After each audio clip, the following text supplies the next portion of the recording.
You know, you You know, always you tell always me tell me something. something.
Good evening, ladies and gentlemen.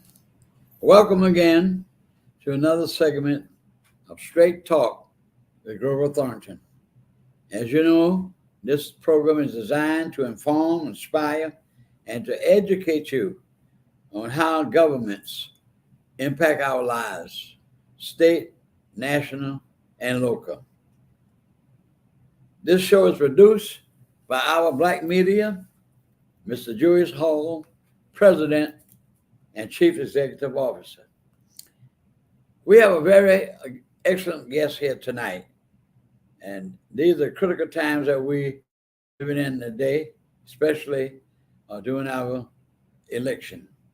Our democracy is hanging in the balance, and we must vote. We'll talk about all that later.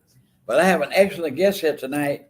After she finishes her show, uh, I'm going to go over some observations with you on some important things that we need to know to keep our democracy alive. This man that was president is very dangerous. We have the guest tonight. She's running for, listen to me well, for the first congressional district. That is a district that Jack Kingston used to have, and when they added the district, he was now representing another area, and that area is being in the first congressional district a new person, Buddy Carter. Now, I have not known him to be involved in anything dealing with the African community. I guess he take the position because they did the district. He does not have to do it, but even when the district was not moved or changed, he never did involve himself with anything dealing with the black community. Now, we have a lady running here tonight for this show that I endorse, and I have to because she's a Democrat, and we need to unseat this Republican. I don't have to tell y'all anything about the Republican Party. They want to do it well with a lot of good things they want to do with that helps people. And this lady name is Mrs. Mrs. Patty Hewitt. She is our guest tonight and running for the first congressional district. Her name will be on the ballot, and I have her name. You can see her now one of her placards right behind me here. Ms. Hewitt, I want to welcome you to my show tonight. Well, it is an honor, truly, to be here. Thank you. And I just want to get you to communicate with the people and to let people know your position on issues, and also to avail yourself of what the community expects of those that we support, that we expect them to do for us. And you and I talked yesterday for about 2 or 3 hours in the office, and your manager was with us, but she was unfortunate she can't come tonight. but she was here. So the first question I'm going to ask you, ma'am, is tell me and tell the audience. Really, you already told me, but tell the audience why you want to run for this office. That's the first thing we want to get clear. Why there are a lot of offices here, a lot of other areas. Why you want to run for this office, First Congressional District? Well, the reason that I wanted to run for Congress is because Congress controls the budget, meaning that I can have influence over how money is spent in Congress. And I want to have influence over money in order to make investments in our working families and to provide a pathway to prosperity for our low-income families in particular. I want to break the cycle of poverty. I want to make investments that are going to matter to people in their everyday lives to help them do the things that they need to do in order to provide for their families, but more than that, in order to have a pathway to prosperity for them and their children. And this is why I want to run for Congress.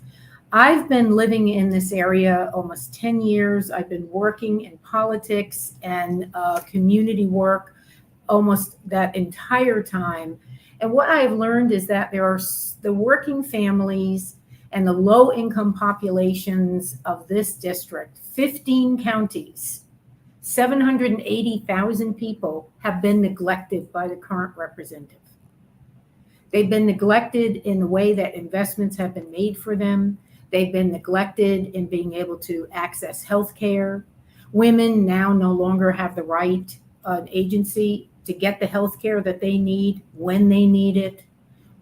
Make significant changes. But we need to shift the balance away from large corporations and wealthy individuals who have been accruing all of the benefits of our prosperity. You know, we live in one of the fastest growing regions of Georgia. There is tremendous opportunity here. I want to unlock that opportunity for our families, and especially for our working families. And the reason for that is because I come from working family. Yeah. I come from the middle class. My mother was a house maker. My dad was a salesman. My grandparents immigrated here from Italy, never spoke a word of English. Do you know my grandparents never spoke a word of English? Oh, really? But they would not teach me Italian because they thought that that was not American. Yeah. And that in order to be American, I had to speak English. And that was their belief. And so these are the things, Mr. Thornton, that drive me, because this is the background that I come from. This is the life that I understand. This is the impact. You talked about impact and the impact of government. Very right. That's why I'm running this race, is to have impact. Now the next question I want to ask you maybe I should have asked this first, but anyway, to get the information from you regardless. Tell us something about yourself. You went to school, you just tell us something about your background. Oh, sure. I'd be happy to. First of all, though, I want to congratulate Stephen Curry and our U.S. basketball team for taking home gold in the Olympics. Oh, that's good. Shout out in the chat, please. Our U.S. teams have done great. Yeah. And Stephen Curry led us to the gold. So we are very happy about that. In fact, the last count that I saw yesterday, there were other countries behind America, but we had 92 at that time. 92 gold medals. We had more medals than any other country that participating in this Olympic. That's exactly right. And look at how amazing our athletes are. So and that's what very proud of them. And that's what makes me feel so bad, man. That's what made me feel so disgusted with my country. It does not make how much progress we make. We still come back and they're still treating us like second-class citizens, and we've been in this country over 400 years. Jesse Owens during the war. Hitler was there at the Berlin Olympics. He would not even shake Jesse Owens' hand. Jesse won 3 or 4 gold medals because they were saying that the Germans were the super leaders, the super people, and he outran them over and over and over. But when he came back to his own country, that same German that was against him would be treated better in his own country than he. Well, then it must make you feel wonderful to see I do feel people like wonderful. Steve Murray, Yes, to it see does. people like Simone Biles, Yes. Noah, Yeah, that's another. Gunnar, Look at that all young of lady. all That these young lady people, these is young Black athletes yes, that sir. have really led the way. So I hope that feels And great build to up the you. country, but it never changes these people's hearts. A lot of them, just like for instance, and I'm glad you mentioned that. But the thing that you did coming up, but the bottom line, when you mentioned, you want to mention about the Olympics, so I got to say that young lady is fantastic. Yeah, she really is. She really is great. I don't have an athletic background. Let me just say that. I do But, play a little gold in high school. That's about But most it. that I did in sports is all I can Yeah. share with you. I didn't do But- much but- more but- than but- that. But I just like your attitude on a lot of other things. And so when I went But I'll there, tell you a little bit about myself. even more. You Yes, already sir. started even more. Okay, go ahead. Thank you so much. I grew up in Bayside, Queens, in New York. Again, a product of the middle class. My mom was a homemaker. My dad was a salesman. And that's, I went to public school, public high school there. And unfortunately, my father passed away when I was a senior in high school. And perhaps like many of our listeners today, these events in our lives, especially when we're young, send us on a trajectory that we didn't expect. But I did end up getting my college degree. I didn't get it right away in the way that I would have liked. I had to work my way through school, but I did. It took me 7 years. It's still one of my proudest accomplishments. I That's graduated wonderful. from the University of Miami with a bachelor's degree in English, a cum laude, and I'm very proud of that because it was a lot of hard work to get there. So Yeah. that's a little bit about my education background. And what year was that? Oh, I have to tell you the year? No, the reason why I say that because I want to know. It was 1981. No, well, 80. Okay, I want to know. At that time, we didn't have segregated schools and universities, which is stupid. No. Which was- And Miami was a very integrated Yeah. city. Yeah, I There was a know. lot of different groups in Miami, Yeah. which was one of the things I loved about Miami. Well, I really enjoyed living there. You know, I just hate racism. I hate racism, period. And now, and what they're doing to black people, just gerrymandering. And ladies and gentlemen, what that means is when they talk about gerrymandering, there's a group of black folk, and what they'll do, they'll bring in other races of people like white people in to dilute the vote. So when the vote does come, then the black folk don't have a chance to even run a black person. But now I got to say the one good thing that Supreme Court did, even though they did a lot of other terrible things, that's why Biden wants to change the law. But that's going to be a long time for that to even take place because it has to be a constitutional amendment. They have to add that to the Constitution. And so to do that, you got to have 2/3 of the House of Representatives, you got to have 2/3 of the Senate, and you got to have 3/4 of the states to change that, to put binding on the Supreme Court. All they got in the Constitution that they were served for life. But what Biden is saying, that served for 18 years, and that's it, including if they were to pass it tomorrow, including the time they've already served or be involved for that 18 years. You know, I think you bring up such a good point. First of all, we have to recognize the fact that the Republicans stole a seat from the Democrats Yes, they did. during Obama's last year yes, they of his did. administration.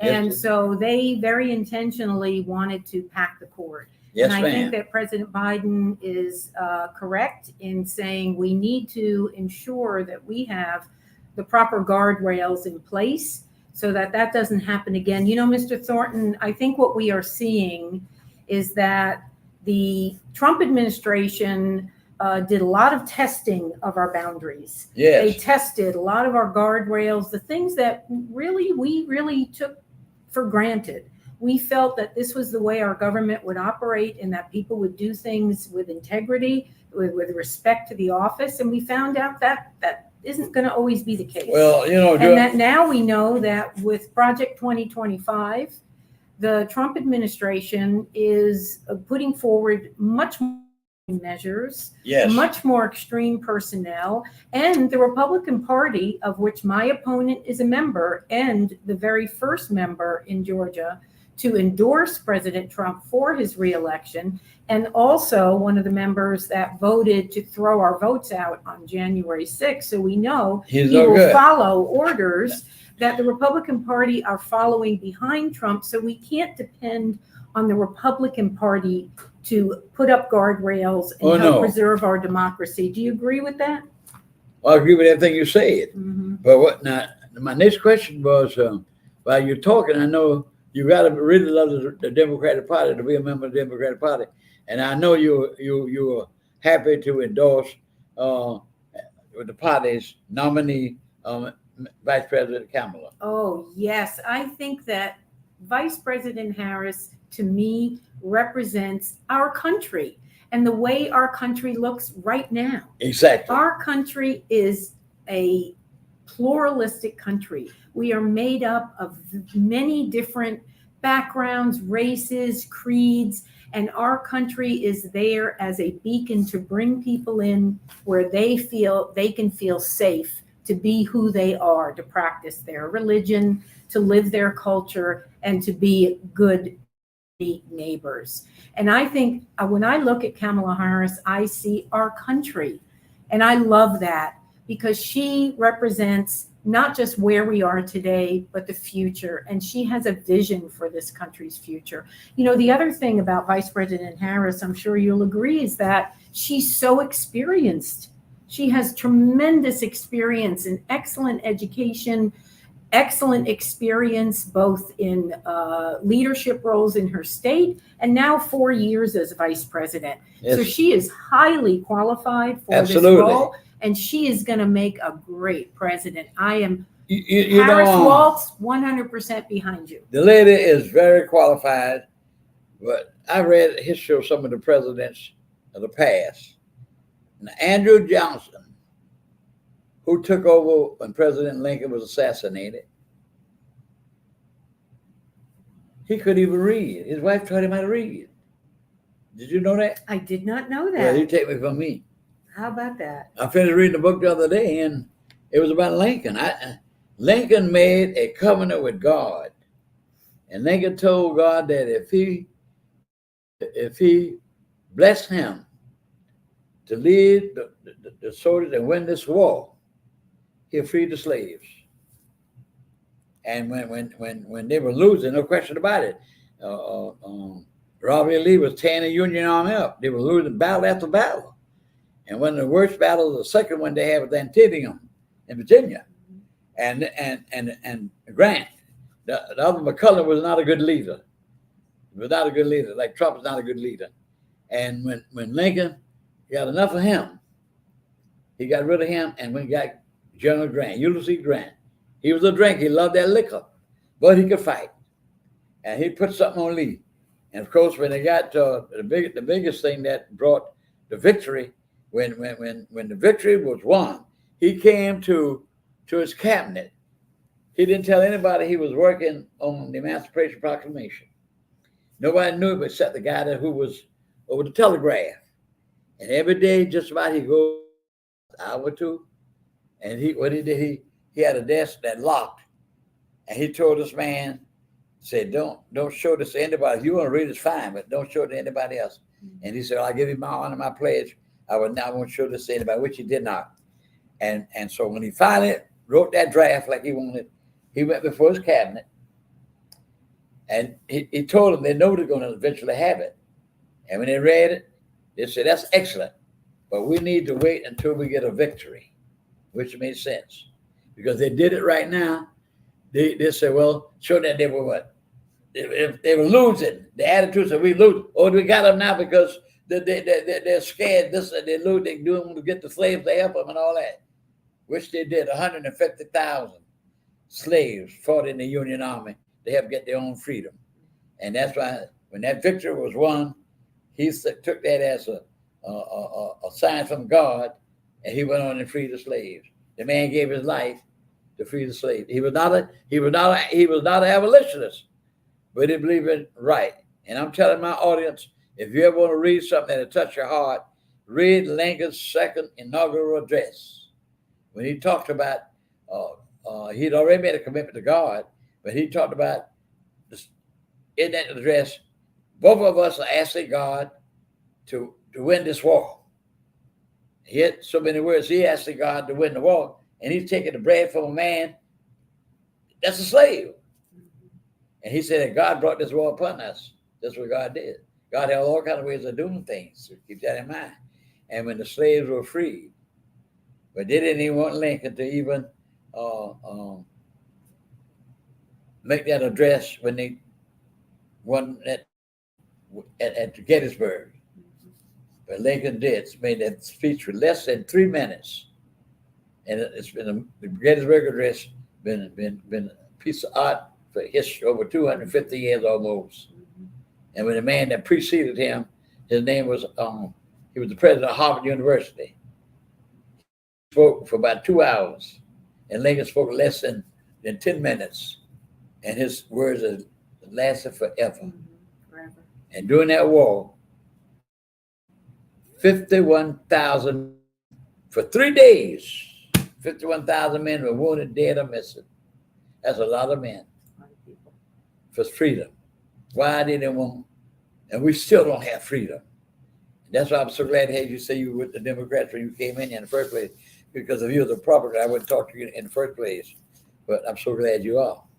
Well, I'm a proud Democrat. And I'm glad you're supporting Ms. Harris. I proudly support Yeah. Vice President Harrison, Yes. all of our candidates up and down Yeah, the ballot. We have up down great the ballot. Democratic And candidates I want running in a lot of different seats, folks. So And I want all of our candidates. and I want the audience to know that I think your name is the second one on the back.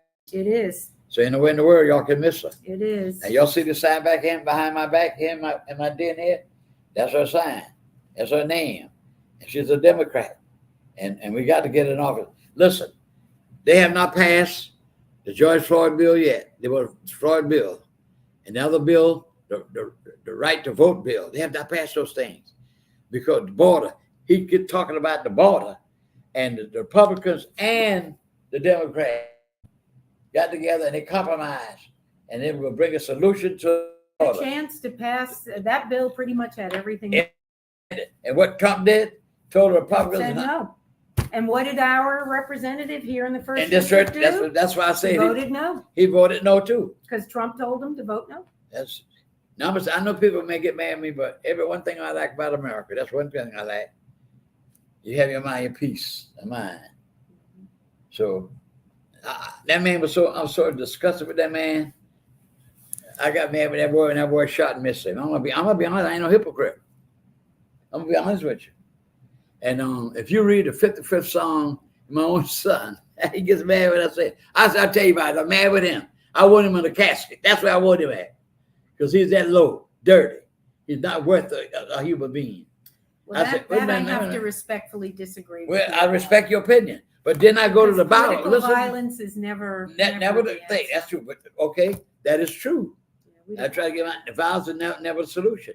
But when I look at this though, tell me what this say, the word of God.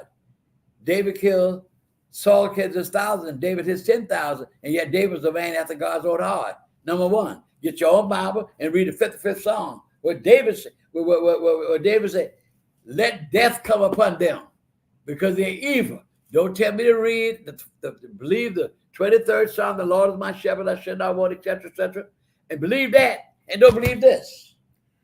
There is a very simple way to get rid of Trump, and that is don't vote for him. Yeah, but you got vote for Kamala.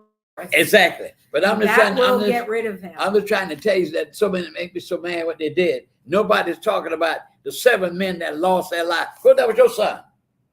What that was my brother, working for the protective Capitol, and when they invaded the Capitol because that no good man told them to come to Washington.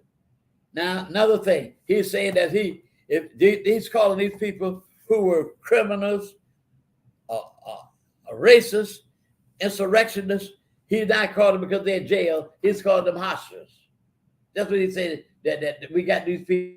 Well, I mean, Trump is a convicted criminal, and he And doesn't recognize that either. So Yes. if it's something that he disagrees with, or he wants his acolytes to follow him, then he's going to create these narratives that have no truth behind them. They just make them up in their heads. Yeah, but he called these I people. mean, they're convicted felons, just like he's a convicted felon. and people used to look at, I'd like to be president one day. What kind of example is for young people? Well, that's exactly why we need to make sure he never gets back in Because he is dangerous. Because he is dangerous. The man is dangerous. That's He is why we got to dangerous. vote and put people in office Mhm. that, like yourself, who run for office. And that's why I wanted, when you said you was a Democrat when I first met you, and when I met you at when you honored Mr. Gilliard with the program sponsored by Rebels Leonard Smalls, the man who I have the highest respect for. The one thing about him and the late Benny Mitchell, they will speak out on issues affecting the black people. Good. They will speak out, and leadership is what's missing in this community. And let me say this, that speaking of the George Floyd Reform Act, Senator Warnock just reintroduced that into the Senate. He just reintroduced it again. So he reintroduced it again. He introduced it again. And when I get to Congress, I am going to back that act because it takes what happened to not only to George Floyd, but to Sonia Massey and other people that have been murdered by police. It looks at what the problems are that cause that and tries to solve these problems. This is what we should be doing with legislation, determining what is the problem that we have, how did we get there, and what is the best solution. This act has all sorts of common sense solutions in it to protect also all of our good, which most of our police departments are wonderful. Most of our policemen are wonderful, but they need support. They need mental health counselors to be working with them. They need bias training. They need to understand that it isn't just violence first, violence second, violence third, that there are other ways to diffuse situations. Well, and that act will provide a lot of that for them, but also hold them accountable for their behavior. And I think that's very important. As citizens, we need to know that our police are not rogue out there doing things that are illegal. So I think that's very important. So I shout out to Senator Warnock for doing a great job. This is the kind of work that I want to do when I get to Congress. I don't want to stand up and make things up and create lies and other things to get people excited. I just want to go to work. Tell me, you in your conversation, you've already enumerated a lot of things that you would do. Have you any other thing that you should mention that you would like to see done to uplift families? Now, because I say that because now reading an article, I think it's from the Southern Parliament Law Center, and it was saying that 100 men, corporation leaders, listen to me well, 100 corporation leaders in their retirement, when they finish working their retirement, they make more money than 41% of the American people. In other words, almost 50% of money they make with their income than all the other 50% of the American people. And that's a lot of money they make. That doesn't sound right, does it? No, it sure does not sound right. I agree. So, that is not so right. the question I was going to ask you, the lead question I was going to ask you, that's why I mentioned that, is what is your position on minimum wage, the $15 minimum wage? We have to have a living wage. We have to determine what is the wage that a family of 4 people, which is the average family in the United States, the average family needs to survive. Is it $15 an hour? Then if it's $15 an hour, that's where we should set that. Because if you don't do that, what happens? Families have to work. Exactly. And then what happens? Their kids aren't parented properly because their parents can't be home with them. You know what? One thing about this show, that's why I'm going to name this show Straight Talk. Because if you don't like it, that's up to you. But I'm going to tell the truth. I'm going to be straight and talking. And what you just said just now, an article that I read, right here in Savannah, Georgia, when I tell y'all something, like it said Trump, back him up, go check what I say. Go back to the morning news. I know they keep copies of things from the 1800s. Because there was an article in the morning news or the evening press. You know, you used to have 2 papers here in Savannah one time, y'all. Evening press, Savannah Evening Press, and morning news years ago. And I remember just to show my name, Grover Thornton. And I think Dr. Faye, the late Dr. Faye, did this article. And I want y'all to know this, that more white girls got pregnant than black girls because that was during the working hours, like you just said, They're home by themselves, that doing their working out. The parents are not there, and 2 jobs they got to work at all of that. More white girls got pregnant than the black girls, but you see, the white girls had the money to get the abortions, and the poor black girls with the boy telling the lie that he gonna do this and do that, and she couldn't afford no abortion. So what they had to bring the babies home to their mamas, Well, and that is the truth. So because they had a living wage, where people have to work and kill themselves to make ends meet. you know, that's just a first step. A living wage, it's just a first step. The next thing we need to do is we need to make sure that when people want to go to work, especially single parents, and I have been a single parent, they want to feel as if their kids are safe and that they can afford to put them in a safe place. So that means we need sliding scale affordable daycare. That is, people pay for in a sliding scale from it's not, they don't get it for nothing, but they have to pay a little bit, but then it goes up depending on how much money you make. Well, that's great. And the next thing we need to do is expand our pre-K and our Head Start programs.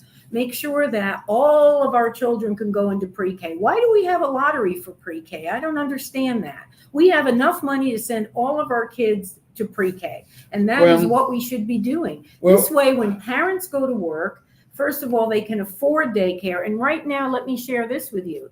Daycare should cost a family about 7% of their income. That's about what it should. Yes. In Camden County, it's 14% of your income in Camden County. And what does that mean? That means if I have to work as a single mom, I'm losing 7% of my monthly income. Yes. Extra 7%. Yeah. That's going, that I can't use maybe for food. Yes. Or medicine or other that my family or I need, fuel for my car. These have big impacts on working people. That's what I wanted to know. For, as you said, for the wealthy people, if they have to pay an extra $5 for something, that doesn't matter. But for people that are making $15 an hour or $18 an hour, that extra $5 or $6 does matter. And I want to respect our working families and their experience. If you make $40 extra a month, that's $10 extra. That equals a lot of things. $40 is a tank of gas. Exactly. Now let's put it in real terms. $40 is a bag and a half of groceries. Yeah, that's why I ask you. $40 is taking your kids and getting them some new shoes. Exactly. And here's the thing I read the other day, and what's your position on it? What you think should be done about it? 2/3 of the corporations pay no tax. So, Mr. Don, how do they pay no taxes? They get write-off. First thing Trump gave all the corporation people he gave the business people a $2 trillion tax break. $2 trillion, what Trump did. So that takes all this money out of the economy. Takes all this money out. His original tax bill cost, which Paul Ryan and the Republicans pushed through in the Senate, cost the American public $7 trillion in income. Sure. If those are made permanent, which they will be up in 2025, that law is up for renewal in 2020.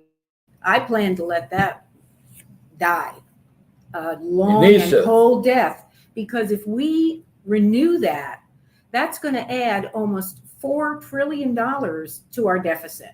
Yes. We have to have fair taxes. You know, I think it's really interesting that my opponent created a policy called the fair tax policy that actually is one of the most regressive ideas, because what it does is it says, well, you won't pay any income tax anymore. We're just going to add a 23% tax on everything you buy. That's terrible. Well, how do you think that's going to work? Let's talk about our working family again. Yes. How do you think that? So their expenses are going to go up 23%, all of their expenses. That means gas, anything they pay taxes on, a car, if they have to buy a car repairs, anything is going to go up. So he calls this a fair tax. Here's what I call a fair tax. I call a fair tax that every single corporation in America has to pay a minimum tax based on their Income. profitable, Yes. on their profits. Yeah, when they're profit. Because they are an American company profiting on American consumers, and that means they should pay their fair Now, share. let me just add this. And in addition, people that are people of all incomes, of upper incomes, also need to pay their fair share of taxes. And that means we need to continue to create a stronger IRS so that the IRS can audit taxpayers, and especially wealthy taxpayers that sometimes take unusual deductions, so that we make sure we have money coming in order to pay for the things that really matter in this country, and that's making investments in our working families. So that, to me, is a fair tax. Exactly. And that's why I asked you that question, because It was when a you, great question. ma'am, It was a great question. thank you. Now, the next thing I want to say that the people don't understand about, even the president said, it'll make everybody pay their fair share. They have so much write-off. Let me give you an example, and I want the people to understand. Take the oil companies, for example. When they produce oil, they will only pay tax on a certain amount. Let's say, for instance, just hypothetically now, let's just say I do always do simple things that people could math and people could understand. Let's just say they produce 1,000 barrels of oil, but put that into 10,000. But I'm just saying you can understand it better when I say it like this. If they get $1,000, they produce 1,000 barrels of oil. Well, maybe for 400, they don't pay no tax on them. Now if you put that into perspective, a higher rate for production, you see how much money the oil companies getting away with? You know, I think one of the things that you bring up, I think of when I hear you talking about that, is subsidies and subsidies to our corporations. You Yes. know, we provide subsidies That's what it primarily is. to oil and gas, to agriculture, to financial institutions, and I'm not sure if I can remember the fourth one. Utilities, sorry, the utilities. And we need to take a look at those, because those are that's corporate welfare. That's what it term is. For subsidies is corporate welfare. Exactly. And we need to take a look at these subsidies. You know, people are very concerned about Social Security and Medicare and how we're going to continue to pay that. Well, we have a lot of things we can look at. There's a lot of things in the pot that we need to examine that have been just going on year after year after year. Are these things still working, or subsidies? You know, subsidies are designed to incent and motivate a company to a certain behavior. Is that happening? So we need to take a look at that and see if we don't switch some of those things up. We definitely don't need to be providing corporate welfare. We want to if we have subsidies, we want those subsidies to matter to our let me ask you this. constituents. Let me ask you this. I know we talked about income, and I think what is your position when it comes to it's expensive renting houses? That's one thing that Mr. Harris was speaking the other day, not on the chalk here. Why should we have organizations on the TV? And I'm not bragging, because the Lord blesses me. I give money to UNICEF, Feed the Children. I go get an American Express statement, let you see for yourself, every month for the last 2 to 3 years. And I give money to Feed the Children. And right here in Savannah, Georgia, I'll call a lady name is right at Cedar Citizen Complex there. She'll tell you, I get $25 a month to feed citizens right here in Savannah. Her name is Miss Patty. I'm thinking it's Patty, Patricia, whatever it is. I told her, stop sending me letters everybody thanking me. I said, that's my obligation to try to help when I can. She told me how this old black lady didn't have anything to eat, and what she would do, she boiled onions, and that's what she drank, onion soup. There's no food. So somebody had told her about the Senior Citizen Complex and about Meals on Wheels. Her name was Patty, and she told me, somebody told her, so she had an old $5 bill, and what she said, wrinkled and old. And somebody helped her wrote a letter. She wrote and asked, please accept this $5 to help me get some food. That never should happen. Why in America? Why in America, the greatest country in the world with food and everything? Why? You see it on the television all the time, sitting by the food to feed children. We got more. I'm talking about feeding children here in America. Why should any child go hungry in America? The richest country in the world. The richest country in the world. I don't understand and that. Why should we have anyone that is food insecure in this country? Well, Everyone should have access to food. Yes. Our children should. If our children need a meal, we should give them a meal. If they need a meal, this is something I love about our Vice President Harris's running mate, Tim Walsh. You know what he did in Minnesota? Yeah, sure. He said, if kids want a meal, give them a meal. Exactly. That's it. No paperwork. No, we just feed you. Well, what do you think? Doesn't that make sense? Can't we afford to feed our kids? Because you know what? Kids that are well fed are healthier. Healthy kids do better in school. Healthy kids are better with their families, and that creates prosperity. Absolutely. See, these are things that our country that she wants to do. And in order for her to get all these accomplishments, Miss Patty, they got to elect you to this Congress to have to do this. This is what I'm telling you. This is the most crucial time in the world to vote. They do everything to keep you from voting. In Georgia, like I said on my show last month, and I know you heard this before too, that you drinking that water. If I'm in line, if you brought me a bottle of water, who'll go to jail? You heard me ask that question at Mr. Mann the other day, 2 weeks ago. Who go to jail? I go to jail because I want to bring me the water? Or does the person who bring me water go to jail? That's obnoxious. That's stupid. That's rude. That's to keep a black person from voting. They know that's the only time, ladies and gentlemen, we are equal to the man filthy rich.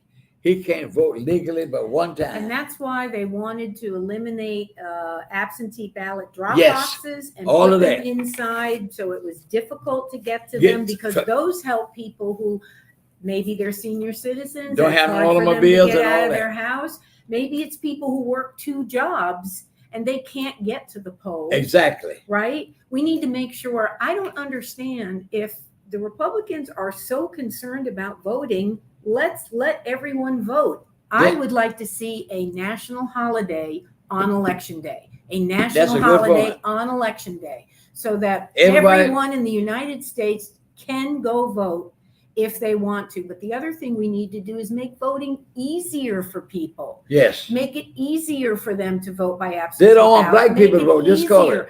Open up more precincts, different ways you can vote. States have experimented successfully with these methods. We should be looking at this and moving our voting into the 21st century, not trying to put it back to paper. I mean, what's going to be next? We're going to have a stone tablet and tap a stone tablet. Yes. I mean, But it doesn't make sense. Ms. Patty, I ask you all these questions because I want you to know your position on. But this I'm gonna call a spade a spade. It's not. All this stuff really is geared against African Americans and people of color, because we all vote Democrat. So I say to a Republican friend of mine, I say, if the Republican Party won first place, the history would tell you it was the Republican Party that freed black people, ladies and gentlemen. It was the Republican Party. Abraham Lincoln started the Republican Party. He was in debate all the time with Mr. Douglas, who was a senator. He ran against him and lost the election for the Senate. And when the Republican Party started, they the one did all these wonderful things for black people. The 13th Amendment freed black people in 1865. And then come the 14th Amendment, 1868. That's the first time we became a citizen in this country, like I told you all before. And in 1860, that's when the 15th Amendment got a right to vote. And they've been trying to keep us from voting ever since that bill been in the Constitution. All kind of laws. I just told you about gerrymandering. They removed this and removed that, make it difficult and harder. Every black person, they got no car, so he can't do this. They want to stop the mail-ins. All of that. This against African American and people of color. But I'm here to tell you. And poor people. And poor people. And poor people in general. People can have a hard time. And I'm here to tell you, if this lady get in here, and when Ms. Harris become president, I'm gonna be positive. And if she gets the House of Representatives and she get the Senate, all of these things will be true. Now I'm gonna tell you what hurt me the other day. It really hurt me. I thought Obama had solved that problem. And it came out. Biden did one thing good, another good thing he did. God knows he's been a great president. that is their own agricultural department of the United States government, suffered and did terrible things to black farmers. I can't believe this, that they were feeding white people, brown people, everybody in America. They would not give them the opportunity to borrow money for their machinery, when they need tractors, when they need all the things that makes farming profitable. They couldn't get loans. So what did Biden do the other day? Well, they had the money, but coat after coat trying to get the money, but hell up here. All the techniques they were trying against that black farmers. And when Obama got in the office, God bless him, he immediately had them to give the farmers the checks that they deserved, that they should have, other than going to court. And what did Mr. Biden do 2 weeks ago? Gave the farmers $2 billion. Look at the suffering they had done by their own government. That's what got me. I was suffering as a black man in my race because the government did nothing. And I always have 13 states control the 38 seats. The rest were 50 states, so subtract that from 50. They control things. The government allowed them to do that. I can understand that. Black folk, this was suffering. They hanged 500 black men right here in Georgia. And you had senators fighting against the anti-lynching law. Can you believe that? It's shocking. I met Herman Talmadge one night, who was the governor, and all that dirty crooked things he did, and they fined $80,000. His wife told it when they divorced. He had $80,000 in an overcoat pocket in the closet. Did you know that? No, I did not. You didn't know that? That was all in the papers, all over TV. But here's the thing. I was a member of the Political Advisory Council, which made a lot of changes back in the 60s. So I know I did my work, my race. And we had a big meeting getting ready for elections. And we had a big political meeting over second after the Baptist church. So I was in the church and I got a little tired and restless. So I would go outside and take a little break. And who did I see walking down, just to show my name, Grover Thorne, walking down the sidewalk? Herman Talmadge. And I said, that's Herman Talmadge. And I went right up to him. I said, good evening, Senator. He said, fine. And your name, and I told him. I said, I got one question I want to ask you, sir. If I might. He said, yeah, go ask me. First, I didn't know what he coming over around our meeting for. He's not running for office anymore. He used to be a senator. And I asked him, I said, I can ask you a question, sir. He said, sure, ask me. I said, why were you so nasty and hard on black people? If I didn't answer Christ, they'd go to the cross, and I know he did, because I'm a sinner. I asked that question. You know what his reply was to me, ma'am? No, what did he say? He said, well, let me ask you this. Do you think I was the only one doing that? Don't you know that was what everybody was doing? I couldn't say nothing, because that's exactly what all of them were doing. Calling the N-word and just doing everything they can. How they got on office was to put down and low rate and belittle and demean African-American people. But now we're coming up. I never thought I'd dream to see a black president, not to think of your mama and my mama, my daddies and all that. Now we're going to have a woman. Now we got a woman and a black woman. Yeah. That's why God spared that rascal. God spared him. Because every day I was asking God, bring him down. I'm telling you the truth. It is bring going him to down. be a new dawn. And God in our is bringing country. him down. You got money, people come up and endorse her. The United Auto Workers, some other union, and the young people getting involved. All this. The Spirit of God is moving among the people. Now let me just justify what I was saying about the casket. That's my personal opinion. Bin Laden knocked down 2 buildings in New York. And I was looking at the TV back there when they did that. I was just watching TV and Katie Couric. I don't know where she went to stay. That's her name. She was you remember the name Katie Couric? All right, then. I ain't telling no lie. Katie Couric, I was watching NBC. It wasn't no MSNBC now that I look at down. It was NBC, Channel 3. And she said, I interrupted this program. We got to interrupt it. Something emergency happened. And she said, some plane ran into the tower. And bravely, I saw the second plane and was going right into that tower. I said, oh my God, look at this plane going right into the tower. Bam! That's right. Over 2,000 people dead. And Obama got rid of him. You don't hear nothing about Ben Ryan no more. That's what I was saying about Trump. So I thought I was justified to tell you why I said that casket. You don't hear nothing about Bin Laden. You don't hear nothing. You don't hear his name. He was terrible. Killed over 2,000 people. Of course, they had the racism in there too now. You ain't hardly had no, call all them names to be calling. I didn't hardly had nobody black name, no common black name. Like Sarah Sam say, well, all I know is like Bubba. This name and that person. They didn't hardly call no black person name. So I'm just telling you, we got to get out there and vote. If we get that lady, when she win there, I'm gonna be optimistic. Now Trump, now he wants to come back and vote, debate on the September the 10th now because he's dropping like a fly. He's dropping, losing people. People getting excited, just happy. Get excited. Get And that's out why and I'm vote. saying- Make your vote plan. That's what I'm saying about you on this show tonight, where I'm talking to my people.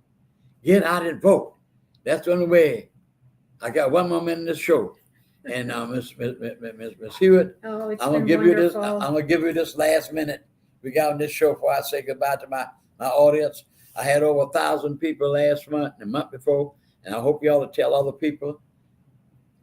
I'm 90 years old, and in about 3 months, the Lord bless me. And I still got my mind, but my day's coming. I know every man born of a woman is soon cut down. That's the scriptures, and not only the thing the scriptures say. And I want y'all to remember that no good Trump. It says this: he's dangerous, and here's what the Bible says: as a man thinketh, so is he. That's the word of God. Now go ahead. I'll give you the last minute show on this show, and you speak to the audience. It is such an honor to be here with you. Well, it's an honor for me. Ladies and gentlemen, this is Living History, and we are so privileged to have someone like him in our midst. And so I just want to thank you again for allowing me to be here. Look, I just want to go to work for the people. Yes. I have no other reason. I accelerated my retirement to devote myself full-time to this race. And when I'm elected to Congress, I'm going to devote myself full-time to you.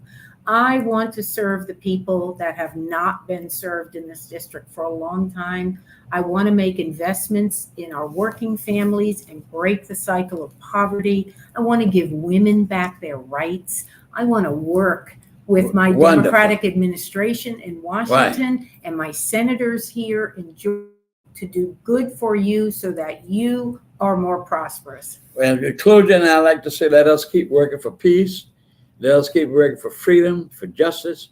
For all of us belong to Almighty God. We are His children. God bless And we are America. supposed to love one another, and we can make our country great by doing these things. And she will be on again in October so she can remind you. And we got to get her elected. So get out and vote. Tell everybody. So have a good night. God bless you.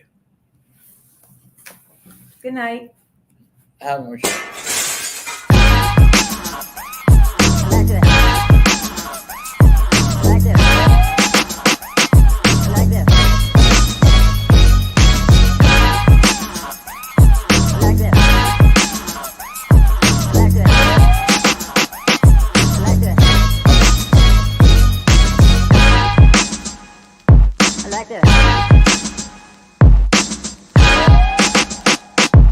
like this.